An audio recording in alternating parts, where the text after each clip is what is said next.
welcome back. Today we are going to learn about components. Okay, so React.js components are independent and reusable bits of code that works independently. Okay, and in a page, in a React.js page, we can have multiple such components. Okay, so let's create a component in our index.page. So let's do something. Let's open the project. Okay, so here I have this particular app, and in that app, all I have is an index.html in public folder and index.css, index.js are in src folder. Okay, so everything else I have cleaned to make it appear very elegant and simple for you to understand what we are going to code.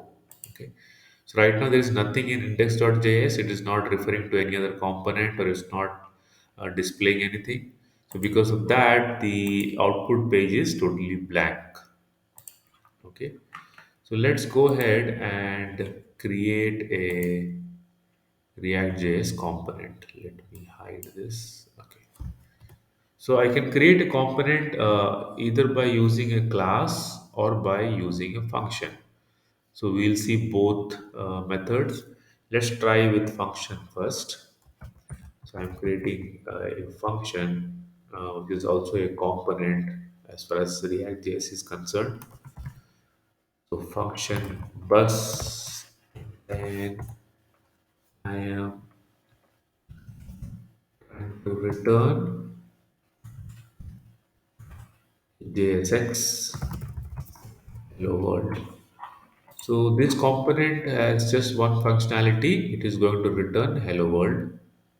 And if I want to call this component or function in our root element, I have to give a tag. So this component is called in React.js like a tag. So it's like a bus tag, opening and closing. So in this root, it is going to call the bus component, and whatever is returned will be displayed. Okay. So the component name should begin with a capital letter. So BUS, B has to be capital, and that makes it a component. So once I save this, I'm going to see here hello world. Okay. Now one component has been created, which is rendering hello world, and this is how we create it using a function. Okay. Now same thing can be achieved using a class. So what we do is uh, let's create a class bus which will extend react dot component.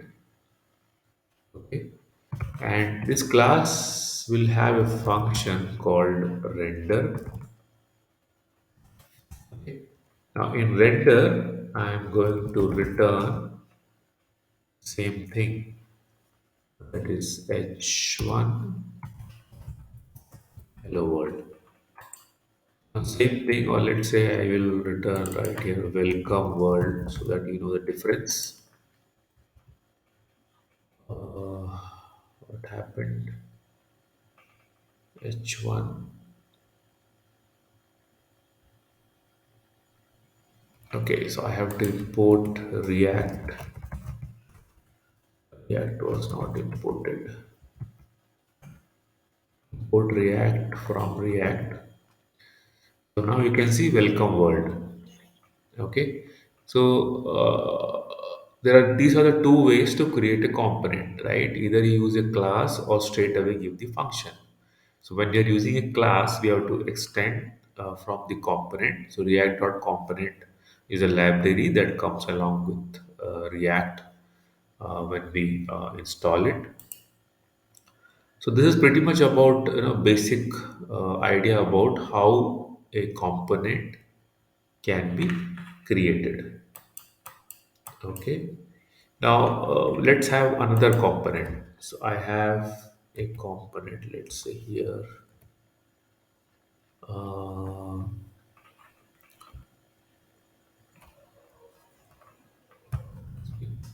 bus bus, or let me use functions that would be easier for to work on. So let me create two components using functions. Okay, so I create a function, a component named bus, and which is going to return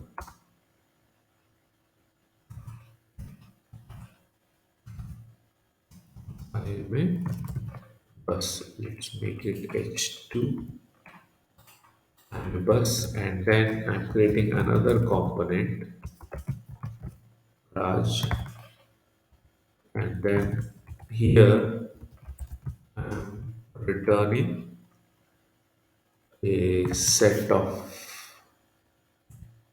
tags. So I'm giving a fragment, and I'm just giving a h1 here tag.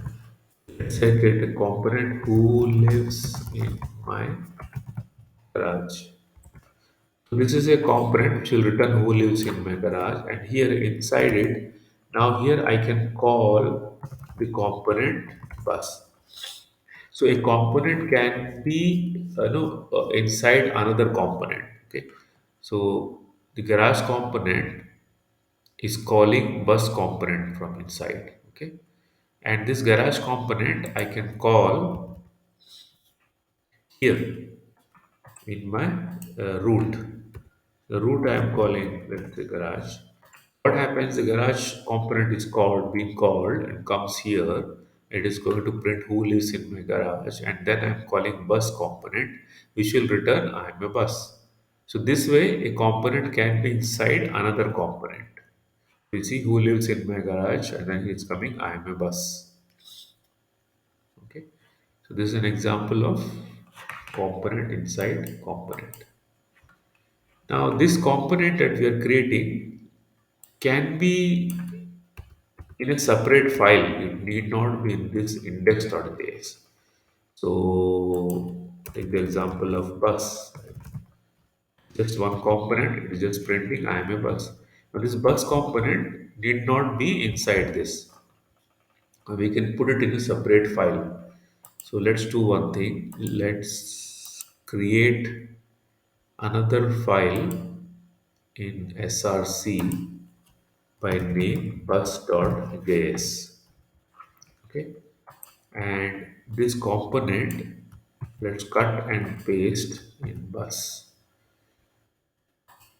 Okay, so this is an independent component bus.js. Only thing is I have to export default. I have to give this for other function to use it. Okay, so export default bus. So once I create this component and give export default bus, now in the index page, if straight away if I give bus, it will throw an error because it doesn't know where this bus component is. Okay, so that is what we will do is we are going to, let's say, import bus from, and give the path of bus.js. So now this bus.js will be imported as bus, okay, and then I'm giving this component here.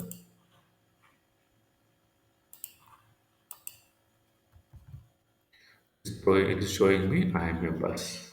Okay, so the exact same code. The only difference is the component code has been written in an external file called bus.js. Okay, so this way we can have multiple such components in multiple such files. So that way we don't have this index page cluttered with so many functions or components. Okay, so that's the advantage of having component in external JS file. All right. Now, in these components, we can also pass properties or pass arguments or parameters, just like how we pass arguments or parameters in a function, in a JavaScript function. We can pass argument in component as well. Okay. uh, so here I'm calling this bus component. I can pass a parameter called color equals red. I'm passing. Okay. So when I call this function, I'm passing a parameter color, which is red. Now, in this function or in this component, I can accept that parameter, which is also called as props. So in this props variable, I will get this parameter color. Then I can say, I can call or I can use that props by giving curly braces and just give props dot color. So if I give props dot color, this is going to access this color field from the bus tag, and it is going to print the color attribute. So now it's telling I am a red bus. Okay. So this way we can pass the properties or the parameter to the component, and which can be used in the component, like how you see on my screen. All right. So that's pretty much about components and props, how to create a component within a file, and how to create a component in external JS file. Okay. So please go through all this and practice, and let me know if you have any questions in the next session. All right. Thank you.